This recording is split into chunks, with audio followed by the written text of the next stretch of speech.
Majeshi kutoka huko nchini India pamoja na nchini Urusi yameanza mazoezi ya kijeshi kukabiliana na ugaidi katika nchi hizo. Na utasikia pia taarifa nyingine kuhusu Urusi ya kwamba imetangaza ina uwezo binafsi wa kufanya mashambulizi makubwa dhidi ya Ukraine. Karibu sana katika taarifa ya muda huu.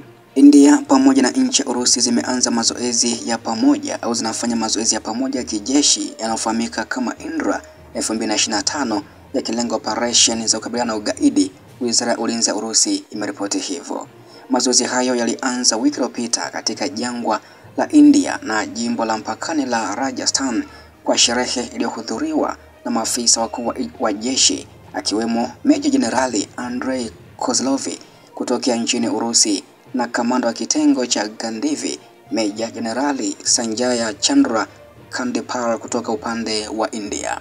Zoezi la Indra 2025 ni ushahidi wa kujitolea kwao kwa pamoja kwa amani na usalama duniani, Kandipal kutoka India amesema, na ameongeza kuwa katika muda wa wiki mbili zijazo watashiriki katika mafunzo makali wakiiga hali ngumu za kisasa za migogoro. Kwa kuchanganya nguvu zao wanalenga kujenga mustakabali ambapo amani itatawala. Mazoezi hayo yatalenga katika kuimarisha mbinu za kukabiliana na ugaidi, operation za mbinu za pamoja, mikakati ya mawasiliano, amri na udhibiti wa vikosi vya pamoja, kulingana na Wizara ya Ulinzi ya Urusi pia imeeleza hivyo. Takribani wanajeshi 250 wa Urusi wanashiriki pamoja na wanajeshi wa India katika mazoezi hayo ya Indra 2025, ambako pia Moscow na New Delhi zimesema hapo awali ya kwamba mazoezi ya pamoja hayalengi nchi yoyote mahususi wala hayahusiani kabisa na mivutano ya sasa ya kimataifa.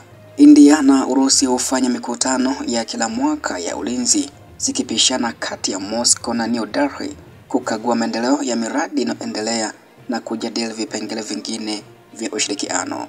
Ushirikiano wa kijeshi na kiufundi kati ya mataifa hayo mawili umekuwa kwa kiasi kikubwa ukienda zaidi ya uhusiano rahisi wa mnunuzi na muuzaji ili kujumuisha utafiti shirikishi, ukuzaji wa muundo wa pamoja na utayarishaji shirikishi wa mifumo ya juu ya kijeshi. Urusi pia imetangaza uwezo binafsi wa kutekeleza operesheni za kijeshi dhidi ya Ukraine.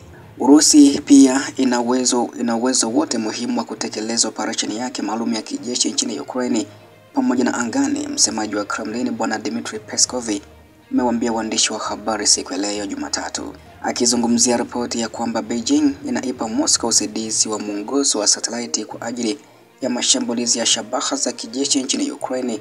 Msemaji huyo amesema wana uwezo wao binafsi wenyewe, ikiwa ni pamoja na uwezo wa anga kutekeleza majukumu yote ya operation maalum ya kijeshi. Vyombo vya habari vya Ukraine na vyombo kadhaa vya habari vya Magharibi viliweza kuripoti ya kuwa satellite 3 za uchunguzi wa China ziliweza kuonekana zikiruka katika eneo hilo wakati mgomo ulipofikia malengo ya kijeshi katika mkoa wa Lviv.